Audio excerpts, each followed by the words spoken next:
Hello and welcome my dear students.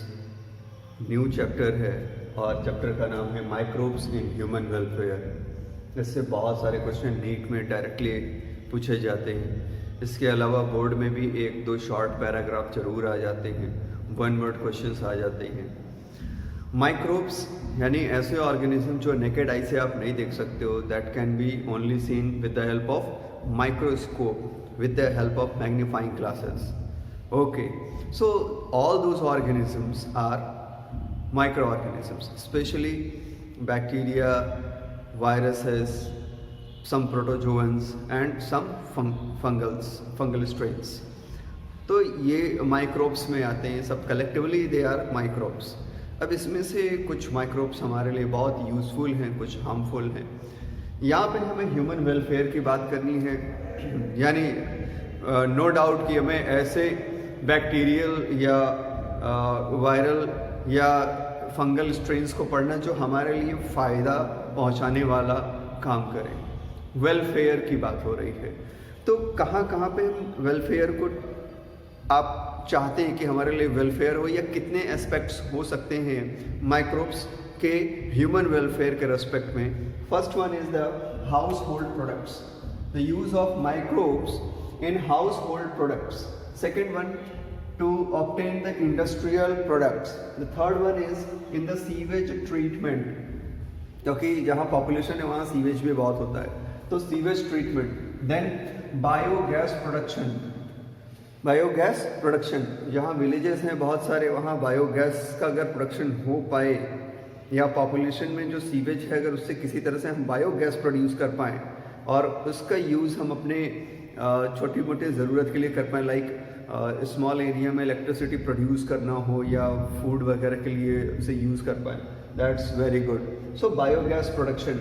Then bio control agents, they use as bio control agents and they also use as bio fertilizers. So microorganisms लगभग हमारी life के, हमारी society के हर एक area में present हैं, है ना? एग्जैक्टली। सो आज हम सिर्फ इस टॉपिक को फोकस करते हैं, हाउस होल्ड प्रोडक्ट्स। सबसे पहला और सबसे वेल नोन जो माइक्रो ऑर्गेनिज्म है वो है लैक्टिक एसिड बैक्टीरिया। दूध से दही बनाने के लिए, सो मिल्क से कर्ड बनाने के लिए किसका यूज करते हैं हम? Lactic acid bacteria, lactobacillus. What? Lactobacillus. याद कर लीजिए, नोट कर लीजिए, मिल्क से कर्ड बनाने के लिए। अच्छा, कर्ड बनाने से क्या फायदा हो गया? What are the purpose to make it in the curd, milk convert into the curd? The purpose is very very clear कि कर्ड की जो न्यूट्रिशनल वैल्यू होती है, nutritional value of the curd is much greater than the milk. How?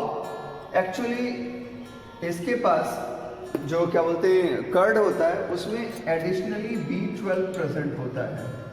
इसके अलावा digestion के respect में ये बहुत ही अच्छा होता है, बहुत ही अच्छे से डाइजेस्ट होता है, बॉडी की इम्यूनिटी स्ट्रॉन्ग करता है।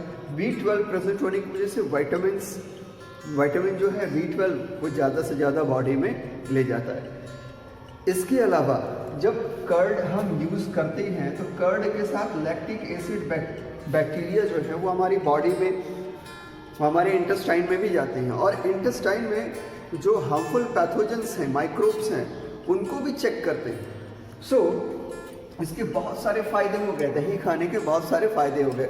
सो अब मार्केट में अलग अलग तरीके से मिलता है, योगर्ट, कर्ड, अलग अलग पैकेट होते हैं, अलग अलग स्पेशलिटी के साथ होते हैं। कैसे बनता है? मान लीजिए कि ये मिल्क है, इसको पहले गर्म किया, गर्म करने के बाद इसको अप टू द 30 डिग्री के आसपास ठंडा किया, थोड़ा कूल किया, और इसमें से थोड़ा सा लैक्टिक एसिड बैक्टीरिया ऐड कर दिया, small amount of lactic acid bacteria is added into the milk, and at a particular temperature now it allowed to change the milk into the curd. बहुत ही हाई टेम्परेचर होने पे ऐसा नहीं होगा, एक पर्टिकुलर टेम्परेचर फिक्स रहेगा।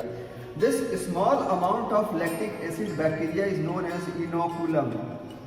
it act as inoculum for the further reaction in the milk. So इस तरह से कर्ड का फॉर्मेशन हो गया, ठीक है। सो माइक्रोब्स का ये पहला यूज बहुत ही अच्छा यूज था। अब इसके अलावा idli and dosa, these are specific South Indian foods, South Indian foods। अब ऐसा ना हो कि वेस्टर्न कंट्रीज कहते नहीं नहीं इडली हमारा फूड है, चोरी करने की आदत तो है। इडली एंड डोसा, इडली एंड डोसा के लिए हमें पफी अपीयरेंस वाले वो डॉग तैयार करने पड़ते हैं, है ना। हमें जॉब की ज़रूरत पड़ती है, तो इसके लिए भी हमें माइक्रो ऑर्गेनिजम्स की ज़रूरत पड़ती है जो एक सिंपल मास को पफी अपीयरेंस में कन्वर्ट कर देते हैं। तो हम जब इसको मिक्सर में फाइन पार्टिकल्स में when we convert we what add some of the baker's yeast, that is Saccharomyces cerevisiae, and that convert it into the puffy appearance, a swollen type of appearance।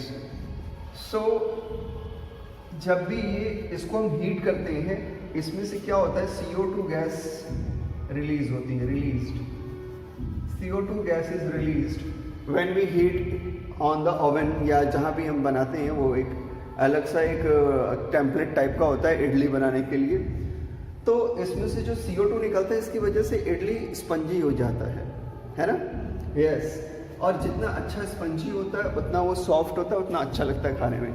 So this is the another use of microbes in house hold products. Is it clear, है ना। Very good. Is a traditional drink of south India, और ये fermentation से produce किया जाता है, बनता है। कुछ बैक्टीरिया और फंगल स्पीसीज होती हैं जो टॉडी को बनाने में बहुत हेल्प करते हैं। इसके अलावा bamboo, fishes and some other things are also fermented to produce some food items. इसमें से चीज़ सबसे ओल्डेस्ट आइटम है। Cheese is the oldest food item that will be produced by the fermentation of microbes. And what? The microbes in household product. The oldest product is what? Cheese.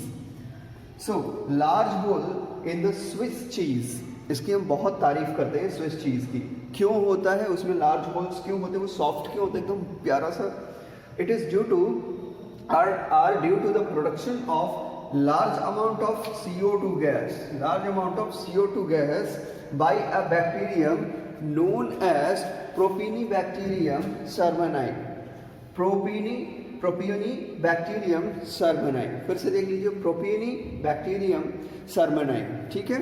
इसकी वजह से, इसके अलावा आप ये भी कह सकते हैं कि the Roquefort cheese are ripened by growing a specific enzyme on them, specific fungi on them, which gives them a particular flavor। तो particular flavoring के लिए भी हम फंगल ग्रोथ वगैरह कराते हैं। So I think this is all about from the household products, the use of microbes in the household products, and that is all from this part. Next part में हम industrial products के बारे में study करेंगे। Thank you very much. कोई भी question हो मुझसे पूछिए, मैं आपको आंसर करूँगा। थैंक्स।